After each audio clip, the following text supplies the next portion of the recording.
Buenas tardes compañeros, ¿cómo están? Mi nombre es Wilmar Beltrán y hoy les voy a exponer un poco sobre los resultados que concluyeron las investigaciones acerca del accidente del Deepwater Horizon. Vamos a analizar un poco las causas técnicas, las causas, los errores humanos que hubieron y las causas organizacionales que hubieron y que todo eso, toda la suma de decisiones mal tomadas contribuyeron al accidente y la explosión de esta plataforma petrolera. Bueno, el accidente de manera un poco básica ocurrió el 20 de abril del 2010. Esto ocurrió en el Golfo de México, que básicamente fue la explosión de la plataforma en el pozo de Macondo. Este ha sido considerado uno de los mayores de desastres medioambientales en lo que tiene que ver con la industria petrolera. Bueno, primero que todo vamos a analizar las causas técnicas, como aquí las tenemos. Vamos a analizar un fallo del Blow Preventer, que era un equipo, el principal equipo encargado de prevenir esta explosión. Vamos a ver a detalle problemas que se tenía con la cimentación del pozo, deficiencias con el pozo, y pues todas estas fallas en conjunto contribuyeron a la explosión de este pozo petrolero. Bueno, primero vamos a analizar las fallas en el equipo. El BOP era un equipo que debía cortar la punta que daba a la superficie de la tubería por medio de unas cuchillas que él tiene. Él debía switcharse y cortar la tubería para que quedara totalmente sellada. Aquí podemos ver una imagen gráfica del sistema BOP, que estas más o menos serían las cuchillas que se activan. Son una serie de cuchillas, todo depende del equipo que se vaya a usar. Y pues entre más grande y presión cargue el pozo, debe ser un equipo más robusto. Aquí podemos ver en un ejemplo, y estas son las cuchillas que debieron cerrar el pozo para dejarlo totalmente aislado y que no salieran esos gases a la superficie. Ya que esto no se activó porque hubieron muchas deficiencias en este equipo, como la deformación de la tubería, ya que usaron una tubería buckling que impidió pues el correcto corte de esa tubería. Hubieron errores de cableado en el sistema. También se encontraron con las investigaciones, se concluyó que había unas baterías que no contaban con el voltaje que se necesitaba para que se activaran, y como resultado la seguridad no logró contener el flujo de hidrocarburos hacia la superficie, logrando así estos hidrocarburos alcanzar un cortocircuito y empezar la explosión. Bueno, aquí tenemos problemas, vamos a mirar acá problemas con la cementación del pozo.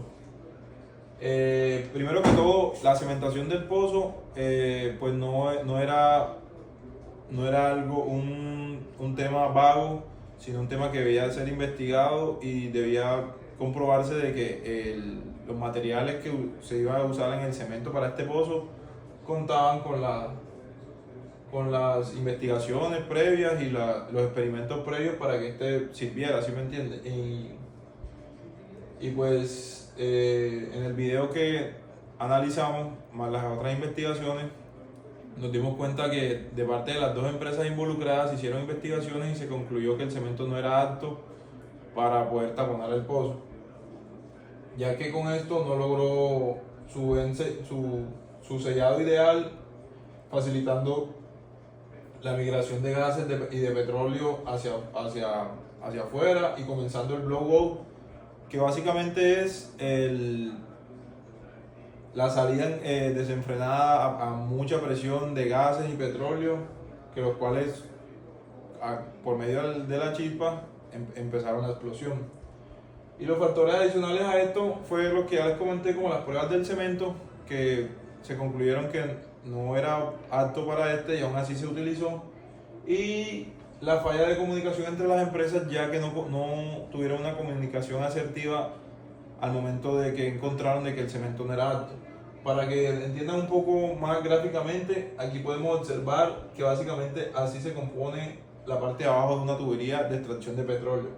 Vemos que hay una tubería, pues mirándolo de adentro hacia afuera, vemos que hay una tubería interna que se llama tubería de revestimiento corta, que es la que se encarga de la producción cuando ya nuevamente abren el pozo, y viene una plataforma que es la que se encarga de la extracción. Ya que pues el pozo de Macondo, con lo que se quería solo era dejar instalada la tubería para luego comenzar con la producción. En ese momento no estaban extrayendo nada de ese pozo.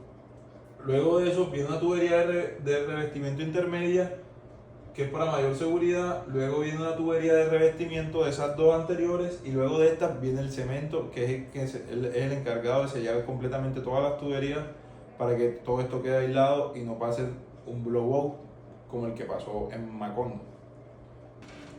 Ahora, entrando a detalle en las causas organizacionales, vemos tres causas principales. La cultura de seguridad y gestión del riesgo era pésima, ya que se priorizaba la producción que la seguridad dentro del pozo y dentro de su operación. Vemos procedimientos de mantenimiento y operaciones, se arriesgaron a tomar operaciones riesgosas, no hubo control en el mantenimiento pues se pasó a un segundo plano y no al primero como debería, ya que sabemos que la seguridad va primero que cualquier producción, ya que cualquier vida humana es incalculable. Y todo eso gracias a las políticas y regulaciones de la empresa y de la industria, ya que en ese momento las regulaciones en la industria eran muy bajas y las políticas de la empresa pues tenían sus intereses más económicos que un poco morales sobre guardar la vida de las personas que trabajaban ahí y del medio ambiente en general. Había pésima cultura de seguridad, gestión del riesgo, mantenimiento y control de contingencias eran deficientes dentro del pozo de Macondo. Y con esto las investigaciones concluyeron lo siguiente: que habían deficiencias en la gestión del riesgo, falta de prioridad a la seguridad, procedimientos de mantenimiento insuficientes, ya que esto elevaba los costos y el tiempo para entrar en producción, y pues la seguridad fue subordinada a tiempo y costos. Aquí nuevamente vemos que los investigadores concluyeron de que se priorizó el tiempo y el dinero antes que la vida humana y el daño al medio ambiente. Para hablarles un poco del impacto ambiental, una consecuencia muy grave que tuvo esto fue que el accidente liberó aproximadamente 4.9 millones de barriles de petróleo sobre el Golfo de México, dañando totalmente el ecosistema, afectando fauna, afectando animales, y todo esto mientras se logró una recolección de todo este petróleo regado. Con esto hubo daños a los ecosistemas marinos, afectación a peces, tortugas y aves, daños casi que irreparables, y la contaminación que llegó a las zonas costeras. Aquí podemos observar cómo se observaba el mar luego de que paró la liberación de gas y de petróleo. Vemos cómo está el mar totalmente contaminado. Las pérdidas humanas y económicas, pues se tiene un saldo de 11 trabajadores fallecidos y varios heridos. Pues un paréntesis es que pues de los 11 trabajadores fallecidos no se encontraron restos, ellos murieron al instante quemados en toda la explosión. Pues ahí se liberó bastante gas y petróleo a temperaturas y presiones muy altas.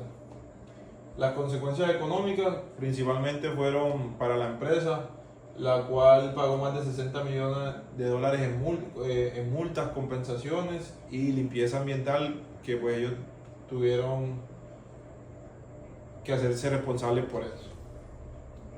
Si miramos las fallas de mantenimiento, pues los problemas principales identificados fueron las deficiencias del BOP, que era el sistema principal que garantizaba que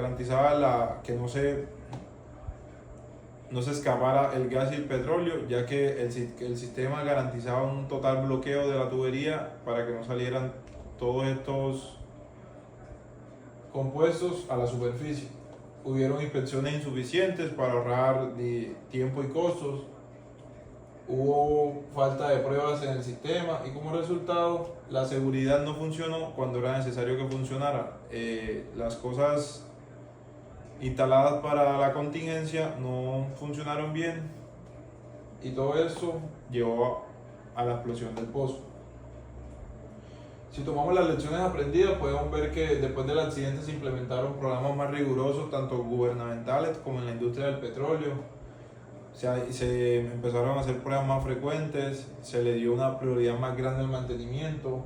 Ahora hay monitoreo constante de estos equipos críticos con personas más capacitadas para así aumentar la confiabilidad de los sistemas de seguridad.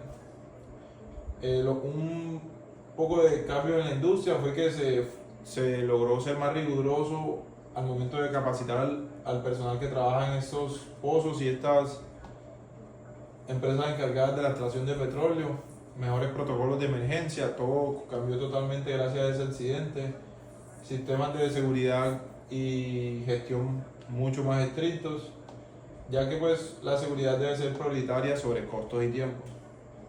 Los cambios en la industria, pues este accidente obligó a que se revisaran las prácticas de perforación offshore, se implementaron tecnologías más seguras, obviamente hubieron muchos avances tecnológicos luego de esto para que se garantizaran equipos con una confiabilidad más grande y mejoras en sistemas de monitoreo, que es con lo que son datos que nos entrega el pozo y los sistemas instalados en él para nosotros tomar decisiones.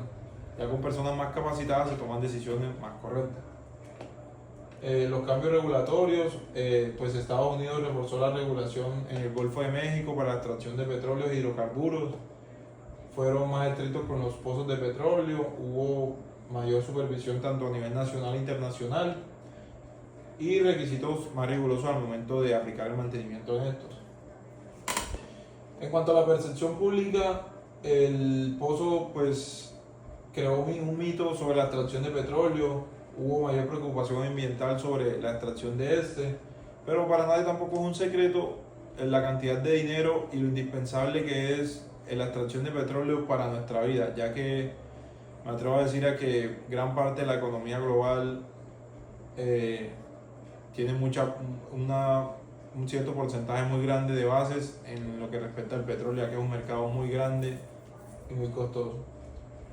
También se le exigió mucho más a nivel empresarial a las empresas encargadas de la extracción del petróleo y todo lo que respecta a esto. Y como conclusión final, el accidente fue causado pues, por una combinación de fallas técnicas, humanas y organizacionales. El impacto transformó totalmente la industria, impulsó estándares de seguridad más estrictos y aumentó la conciencia sobre los problemas ambientales que esto puede generar por malas prácticas. Aquí podemos observar las fuentes bibliográficas que se sacaron. Una fue la del video de National Geographic, también tenemos la Comisión Nacional de Departamento del DEC Horizon Oil, empresa encargada de extraer petróleo. Tenemos la US Chemical Safety in Hazard Investigation y la Academia Nacional de Ingenieros, los cuales tienen sus investigaciones en el 2011, 2016. Aquí vamos a hablar un poco sobre las deficiencias que tenía el diseño del pozo. Una de sus principales deficiencias en el pozo de Macondo era que se redujo las barreras de seguridad necesarias para evitar la entrada de hidrocarburos al pozo, y todo eso fueron gracias a decisiones como, primero, el número limitado de descentralizadores que se utilizaron en la tubería de revestimiento. Como lo vemos anteriormente, la tubería de revestimiento es esta la principal, donde luego se usa para producción. Esto se debe hacer de manera precisa y es gracias a unos centralizadores que se ubican en la parte de abajo. Adicional a esto, las investigaciones también concluyeron de que ingenieros encargados del diseño del pozo y de la toma de decisiones concluyeron de que se necesitaban un número mucho más alto de los centralizadores que los que se utilizaron en este pozo. Y se tomó la decisión de utilizar menos centralizadores porque acortaban el tiempo y era más barato, que era lo que se buscaba, ya que las directrices de la empresa estaban atrasadas con el pozo y pues su principal interés era que se hiciera en el menor tiempo con menos costos posible. Otra deficiencia que vemos en el pozo fue pues la inestabilidad del cemento, como lo habíamos logrado. Investigaciones con el cemento también concluyeron de que el cemento, al mezclarse con el barro de abajo, el petróleo y ese gas que salía de ahí, creaba burbujas, lo cual no era apto para sellar bien el pozo, ya que dejaba muchos vacíos por donde luego escapó todos estos gases y ocurrió el blow-up. Todas estas ineficiencias pues ayudaron a que el accidente ocurriera. Otra característica del mal diseño del pozo fue que se utilizó una tubería long string casing en vez de una liner con T-back. Para ponerlo más a detalle, pues una tubería long string casing es una tubería que es continua, no tiene muchas conexiones, ella es continua y se requiere el cemento para el revestimiento del pozo.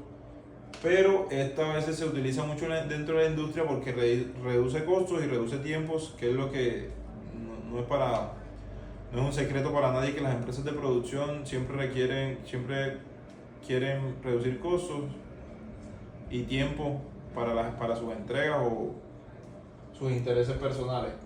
En cambio, una tubería de liner con T-back tiene características que proporcionan mayor redundancia y control de presión, es decir, que hubieran tenido con esa tubería mejores datos de presión los ingenieros que estaban en el pozo al momento de tomar decisiones sobre este, y pues se hubieran dado cuenta de que el pozo podía estallar y podía ocurrir un accidente antes de que esto hubiera ocurrido. Esto también tiene muchas más barreras contra las fugas, pero esta empresa decidió no instalar esta porque, como ya se los dije anteriormente, es mucho más complejo y es más costoso de instalar, y es cosa que dentro de la industria no les gusta. Bueno, si miramos las decisiones de gestión y supervisión, podemos hallar factores claves como presión por terminar el pozo. Esto ayudaba a que los trabajadores no tuvieran pues una vista completa sobre las decisiones a tomar dentro de su trabajo, ya que sus superiores mantenían presión constante para que el trabajo se hiciera ágil en el menor tiempo posible para continuar con la producción, ya que eso los llevaba a retrasos y sobrecostos del proyecto, cosa que no quería las empresas involucradas.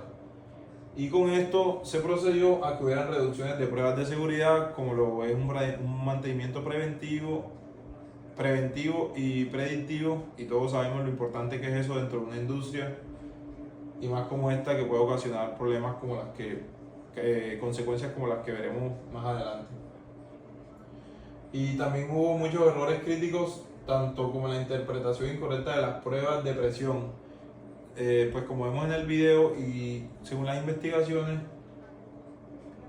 los ingenieros tomaron decisiones incorrectas e ignoraron ciertos datos que les arrojaba el sistema y nunca corroboraron eso, simplemente se quedaron con lo que había, ya que ellos pues necesitaban terminar el trabajo en el menor tiempo posible.